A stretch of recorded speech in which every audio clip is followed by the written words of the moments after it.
Добре дошли в Антидиабет ТВ. Епизод 5. Месото, враг или приятел. Аз съм Русица Коцева, основател на Rosys Pure и автор на книгата Неограничени и съм тук, за да преборя диабета тип 2.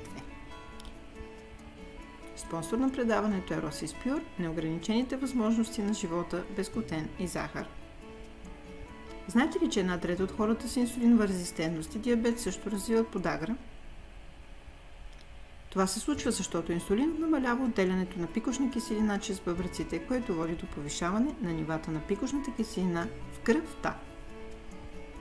Подаграта е много сериозно заболяване, което е много трудно, почти невъзможно да се излекува веднъж появило се. До сега се научихме 3 основни и важни стъпки. С какво да заместваме захарта и как да си направим хляб, който сваля, а не вдига кръвната захар, и да ядем само беритата от плодовете. Научихме се също, че не трябва да гладуваме и да се лишаваме, а да заменяме с алтернативи, които не вдигат кръвната захар. Храненето само с зеленчуци обаче, особено като не може картофи и ориз, е много страшно изпитание за човек с диабет, свикнал да си угажда. Научихме също, че трябва да намалим триглицеридите, които най-трудно се правят от месо, най-лесно от захари. Тогава, обречени ли сме, ако имаме висока пикошна киселина? Разбира се, че не. На помощ идват, освен зеленчуците, и полезните мазнини. Авокадо, зехтин, кокосово масло, тиквено масло, ленено масло, конопено масло, масло от авокадо, масло от гроздови семена, гхи масло и даже обикновеното краве масло.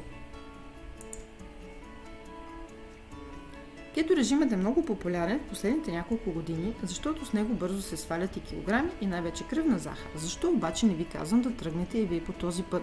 Защото много хора на кето режим прекаляват с месото, това е опасно, когато имате висока пикошна киселина и подагра.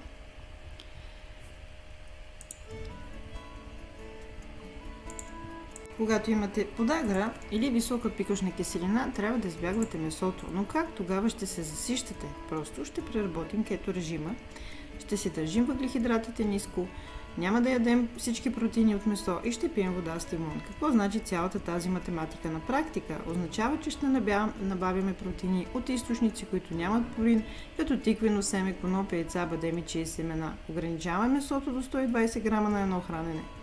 Към месото с размера на длънта ни ще добавим, освен лимона, кето хляб с масло, салата с повечко зехтин, авокадо, яйце, ленено семе и масло, конопено семе, тиквено семе, едно или 2 яйца, парче сирене.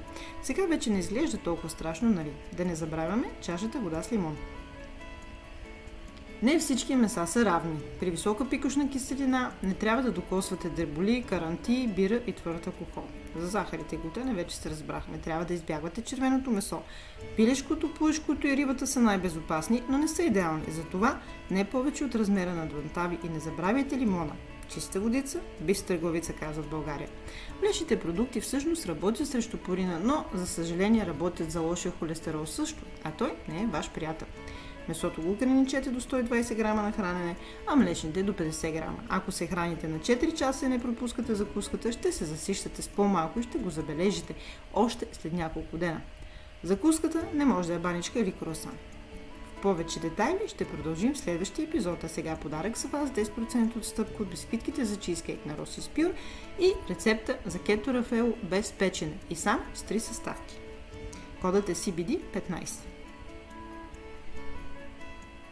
Рецепта. Смесвате 120 грама от бисквитките за чизкейк на Rosys Pure с 60 грама хубаво масло. Правите топки, умесвате ги в кокосови стърготини, оставяте хладилника да стегне и имате страхотни сладки. Заключение. Дреболиите са аут, конопата им, но не този за пушене, а този за ядене. Започнете своята борба с диабета сега.